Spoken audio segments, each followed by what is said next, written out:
రాధా, ఏమండి పిలిచారు? ఈరోజు మన ఇంటికి అతిథులు వస్తున్నారు. రుచికరమైన భోజనాలు చెయ్యి.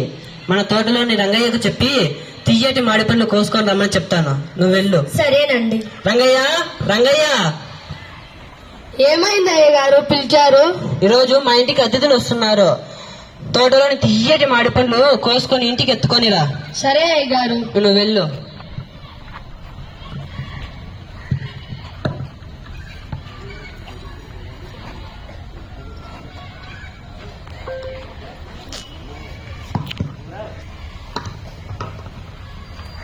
అమ్మగారు, అమ్మగారు, ఏమి రంగయ్య పిలిచావు?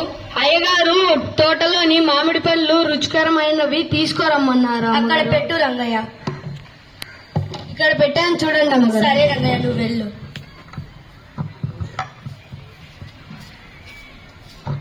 ఏమండి బాగున్నారా?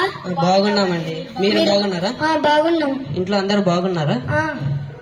రండి, భోజనాలు చేద్దాం.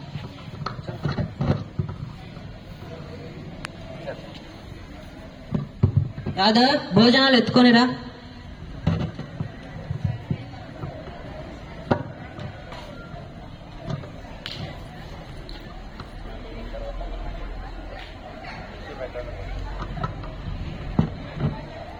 మీకోసమని తోటలో నుంచి మాడి పళ్ళు తీసుకొని వచ్చాను. ఆగండి, తిందురు.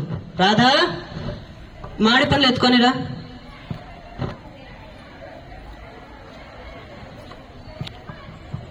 చీచి, మామిడిగా ఇంత ఎప్పుడు తినలేదు జీవితంలో. చీచి, ఇంత పుల్లని మామిడికాయలు నా జీవితంలో ఎప్పుడు తినలేదు. చిచ్చి, ఇంత పుల్లని మామిడికాయలు నా జీవితంలో ఎప్పుడు తినలేదు. అవునా? ఇంకొన్ని మాడి పళ్ళు రుచి చూడండి. చిచ్చి, ఇవి కూడా బాలేవు. చిచి, ఇవి కూడా బాలేవు, చాలా పుల్లగా ఉన్నాయి. చిచ్చి, ఇవి కూడా బాలేవు, చాలా పుల్లగా ఉన్నాయి. అవునా?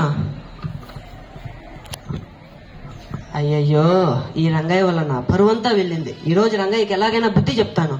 రంగయ్య, రంగయ్య, ఏమైంది అయ్య గారు? నీకు బుద్ధి ఉందా? తెలివి ఉందా? ఏమన్నా ఇంత జ్ఞానమన్నా ఉందా? ఏమైంది అయ్య గారు? నేను ఏం చెప్పాను, ఏం చేశావు? తియ్యటి మామిడి పండ్లు తీసుకొని రమ్మంటే పుల్లటి మామిడి పండ్లు తీసుకొని వస్తున్నావా? నాకు తెలియదు అయ్య గారు, ఏవి పుల్లటి మామిడి పళ్ళో ఏవి తీయటి మామిడి పళ్ళో. ఇన్ని సంవత్సరాలుగా తోటకి కాపలా కాస్తున్నావు. ఏ ఒక్క రోజైనా గాని మామిడి పండ్లు తినలేదా? ఏవి పుల్లవో ఏవి తీయటివో తెలియడానికి.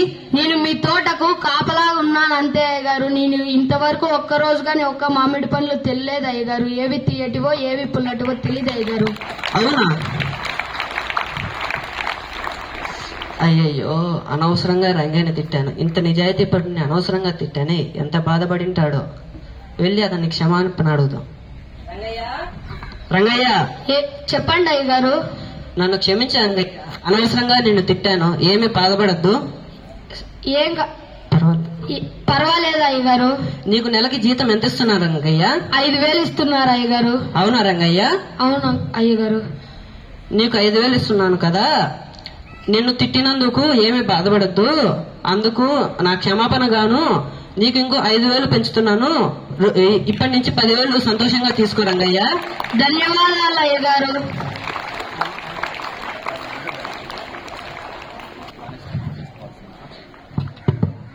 Honesty is the best policy. మనం నిజాయితీగా అంటే దేవుడు ఏ రూపంలో ఏదో ఒక రూపంలో మనకు ఖచ్చితంగా సహాయం చేస్తాడు. ఎలాగంటే ఈ కథలో రంగయ్యకి 5,000 జీతం పెంచినట్టే మన జీవితంలో మనం నిజాయితీగా ఉంటే దేవుడు ఖచ్చితంగా ఏదో విధంగా మనకు సహాయం చేస్తాడు. Thank you.